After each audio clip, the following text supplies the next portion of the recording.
Deməli, bugünkü dərsimiz birinci keçəcəyik 19-cu əsr tətillərdən danışacağıq. Tətil sözünün mənası müəyyən müddət iş yerini bağlayıb işə getməməkdir. Məsələn, üsyanlar elə Azərbaycanda İranzun dövründən, dünya tarixində isə Misirdə Ramzesin dövründən başlayıb. Amma tətillər isə 19-cu əsrin ikinci yarısından başlayacaq. Tətil nədir? Müəyyən müddət iş yerini bağlayıb işə getməmək. İlk tətillər başlayıb 19-cu əsrin 70-ci illərində. Mütəşəkkil isə 19-cu əsrin 90-cı illərindədir. Tütün fabriklərində başlayıb, mütəşəkkil yəni bir yerdə. 1902-ci ildə ilk açıq siyasi nümayiş həyata keçirilib. 1903-cü ildə ümumi tətillər həyata keçirilib. Eləcə də fəhli komitələr yaradılıb. 1904-cü ilin dekabrında isə neft fəhlələri tətil eləyib. Bu da təbii ki, Rusu qorxuya salıb. Niyə? Əgər ipək fəhləsi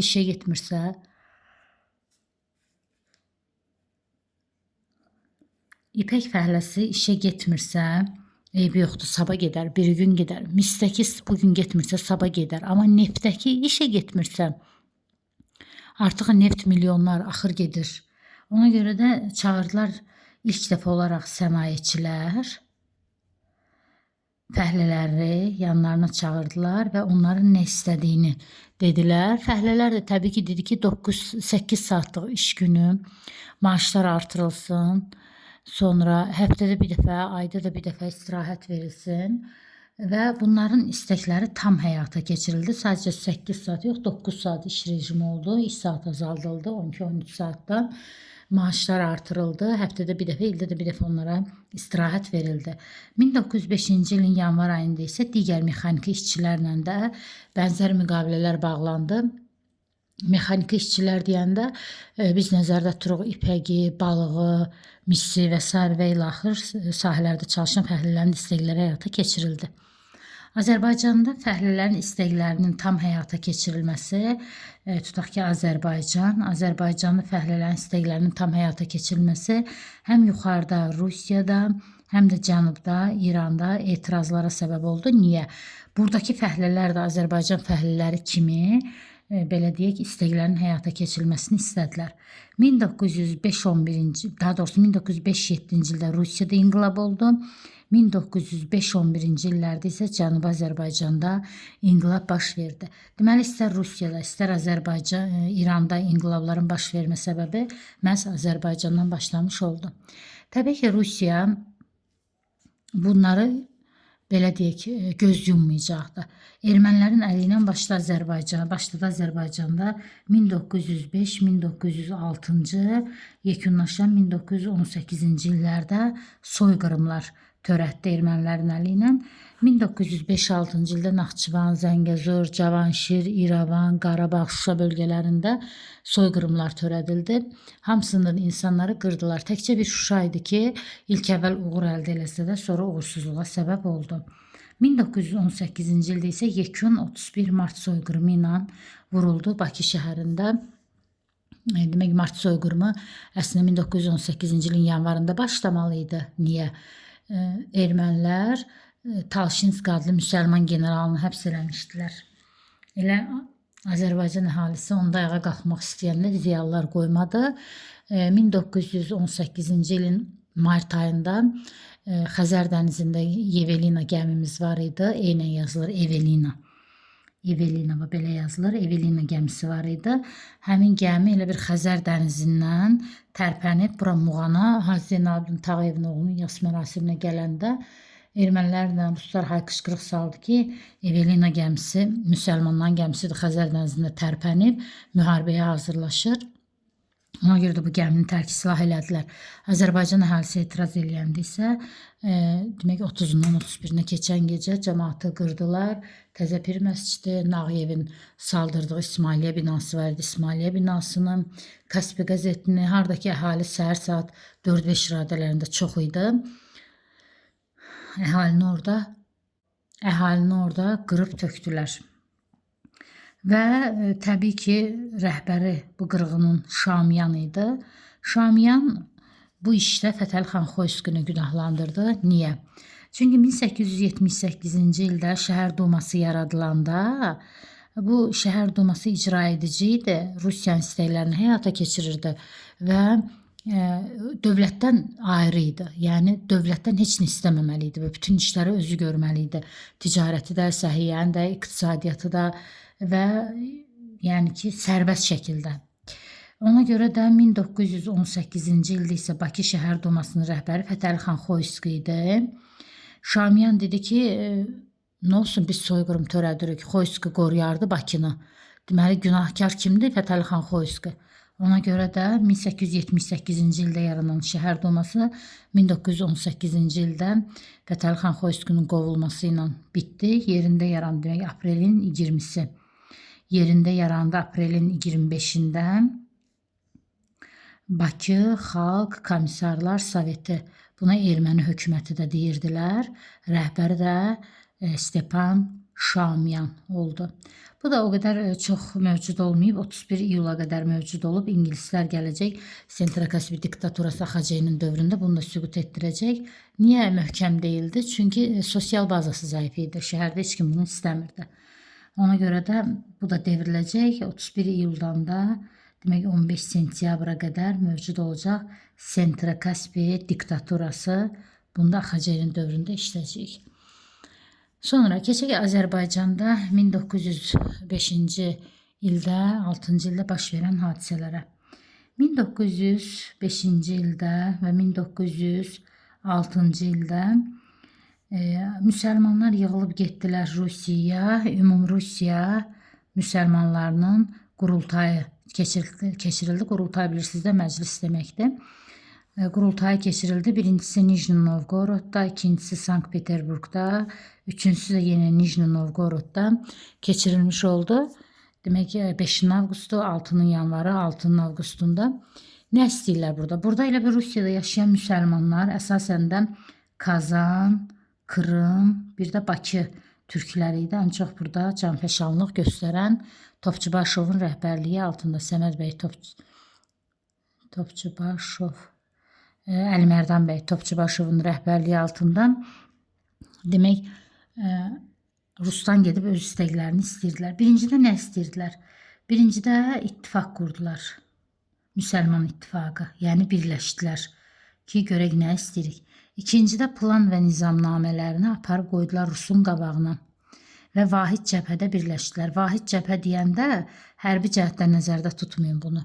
Yəni bir cərgidə dayanıb öz istəklərini həyata keçirmək istədilər. 1906-cı ildə isə Mərkəzi komitə yaradıldı, yəni istəkləri həyata keçirildi. Mərkəzi olacaqdı Bakı şəhəri, rəhbəri də, sədri də Əlimərdan bəy Topçubaşov. Bunlar nə istəyirdilər? Mədəni muxtariyyət, yəni hərə öz ana dilində yazıb yaratmaq, icbari təhsil, yəni təhsil məcburi olsun, hər kəsin öz dövlətində, öz ana dilində kitablar nəşr olunsun, dərsliklər nəşr olunsun, müəllimlər dərs etsin. Yəni mədəniyyətlə əlaqədar bir özünü idarə hüququ istəyirdilər. Deməli, birinci Nijni Novgorodda keçirilib, müsəlman ittifaqı yaranıb, ikinci Sankt-Peterburgda keçirilib, planlarını və nizamnamələrini Rusa qabağına qoyub vahid cəbhədə dayanıblar. Üçüncü isə 1906-cı ildə yeni Nijni Novgorodda mərkəzi komitələri seçilib, rəhbəri də Əlimərdan bəy Topçubaşov. İndi deyirsiniz ki, nə yaxşı? Rusiya bütün Azərbaycan əhalisinin istəklərini həyata keçirir. Nə olsun? Buradan həyata keçirir, buradan da qırır tökür. Yəni özünü yaxşı göstərib, altdan da ermənilərin əli ilə qırır tökür. Sonra işləyəcək ki, 1917-ci ildə də demək qurultaylar var. Bunun biri Bakıdadır, biri Moskvadadır, yenə o biri də Bakıdadır. Demək, Bakı, Moskva, Bakı. Bunun rəhbəri isə Məmməd Əmin Rəsulzadədir. Bu, artıq, belə deyək də, siyasi muxtariyyət istəyir. Yəni, ərazi muxtariyyəti. Daha dəqiq desək, mədəni yox, ərazimizdə muxtariyyət istəyir. Deməli, Bakıda nə keçirilib? Təbii ki, Bakıda keçirilibsə, Qafqaz müsəlmanları üçün muxtariyyət istəyib. Moskvada keçirilibsə, Rusiya müsəlmanları üçün demək, muxtariyyət istəyib. Sonra təzədən Elə bir ki, Sovet hakimiyyəti qurulacaq. Bax, bu aprel ayındadır. Bu may ayında, Moskvada keçirilən maydadır. Bu isə oktyabr ayındadır. Hətta bunun adı belədir. Müsavat Partiyasının birinci qurultayı, Rəsulzadənin partiyasının adı Müsavat Partiyası idi. Onun birinci qurultayında. Nə istəyib? Demək, ərazi muxtariyyəti. Deməli, Bakıda qurultay çağırdı. Orada Qafqazda yaşayan, Qafqazda deyəndə Rus, erməni, Azərbaycanlı nəzərdə, daha doğrusu Gürcü, erməni, Azərbaycanlı nəzərdə tutulur. Qafqaz müsəlmanlarına muxtariyyət istədi. Moskvada Rusiya müsəlmanlarına muxtariyyət istədi. Oktyabrda artıq Rusiyada Sovet hakimiyyəti qurulurdu. Yenə də gəldi Bakıda Müsavat Partiyasının, öz partiyasının birinci qurultayını çağırdı ki, Rusiyada yeni bir hakimiyyət qurulur, nə istədiyimizi unutmayaq. Hətta bunun yanına dil də qoydu, mədəni, bunu da gətirdi, elə bir caladı buna ki, mədəniyyətimizi də, dilimizi də unutturmayaq. Çünki yeni bir hakimiyyət qurulur, Sovet hakimiyyəti. Özümüzü yaxşı göstərək ki, istəklərimizi həyata keçirsinlər. Deməli, bu 5-nin altında keçirilən mədəni muxtariyyətdir Topçubaşovun, 17-də keçirilənlər isə Rəsulzadənindir, ərazi muxtariyyəti idi. Keçək partiyalara. Demək ki, 1903-cü ildə partiya var, 1904-də, 1905, 1905, 1906, 1907, 1907, 1911, 1917. Bu partiyaların yarandığı, partiyada bilirsiniz nədir? Xüsusi partiyalarda hissə. Məsələn, bir sinifdə görürsən ki, qızlar bir partiyada, oğlanlar bir partiya. Bax belə.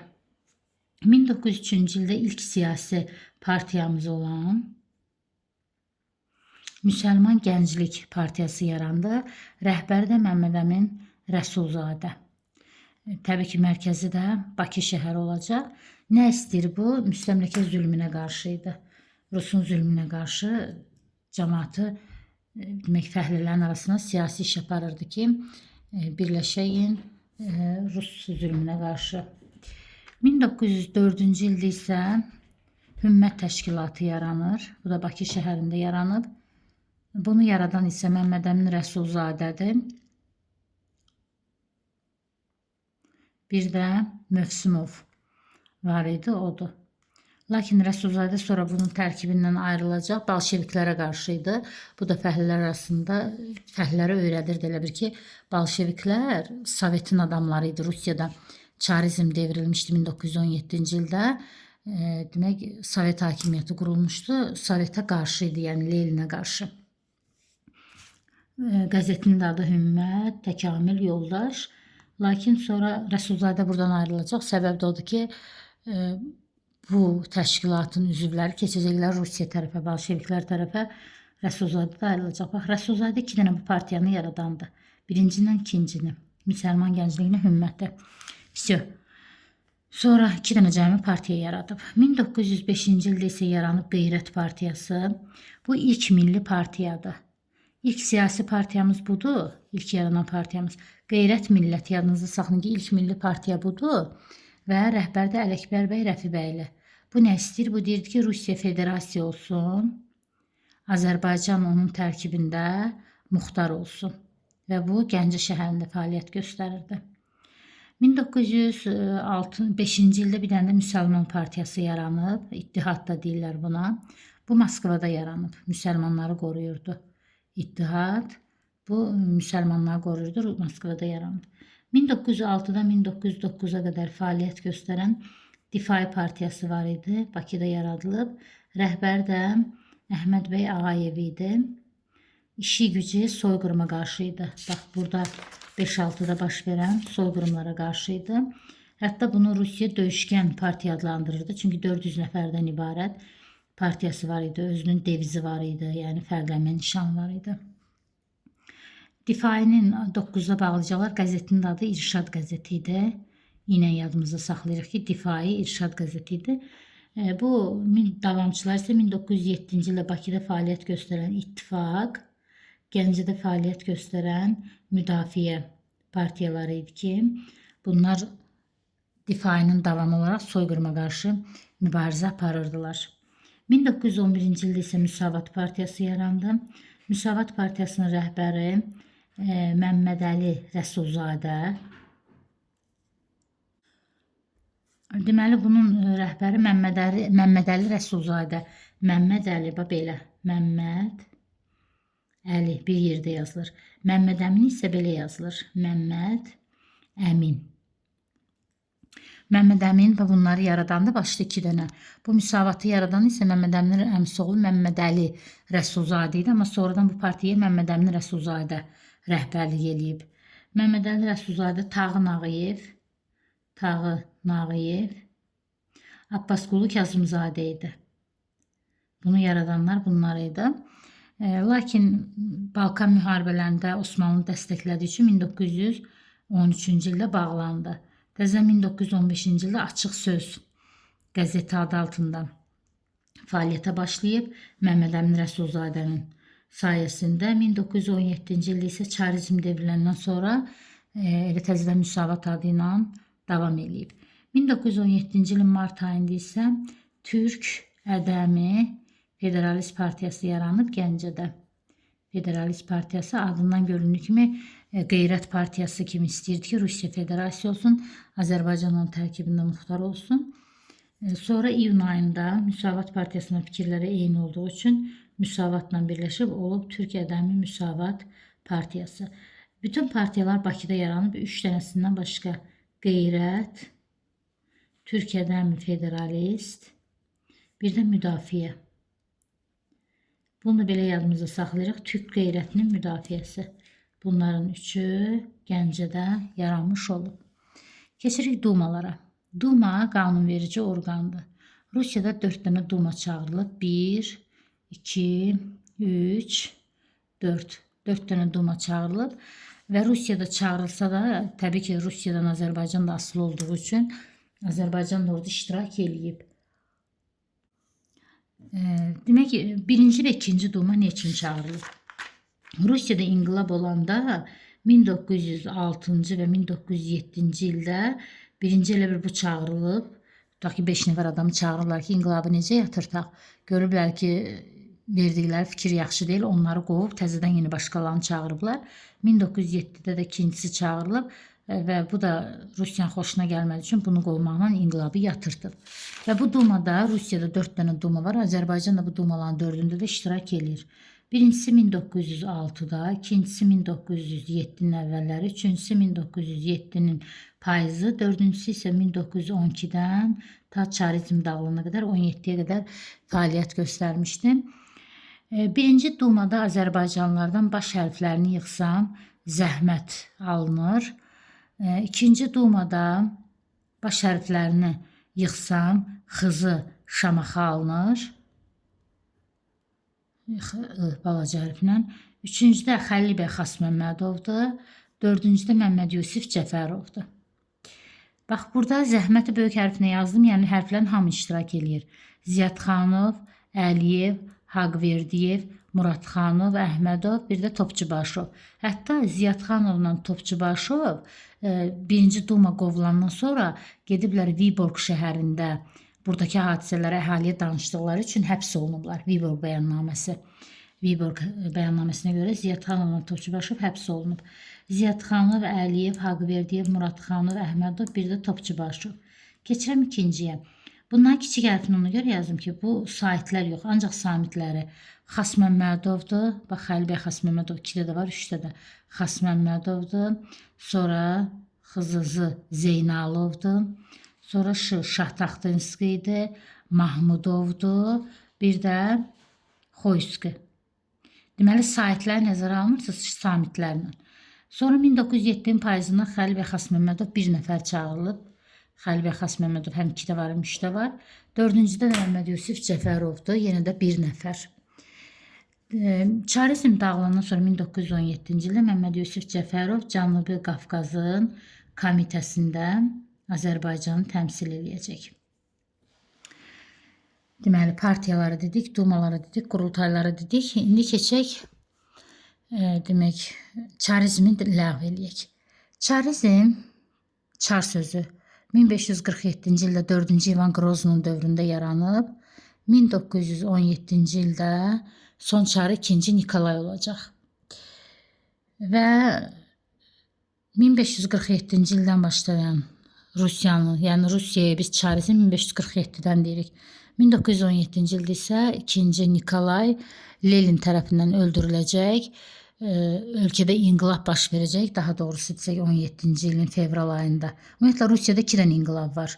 1905, 1907, bir də 1917. 2 dənə inqilab var cəmi Rusiyanın tarixində. 7-17 belə yadınızda saxlayın. Deməli 1917-ci ilin fevral ayında Rusiyada inqilab baş verib. Niyə? Birinci Dünya müharibəsi başlamışdı 1914-18-də. Rusiya bu müharibədə məğlub idi. Rusiyanın müharibədəki məğlubiyyəti, əhalidən yığılan hərbi xərclər əhalini bezdirir. İnqilab eləyərək Nikolayı devirirlər. Nikolay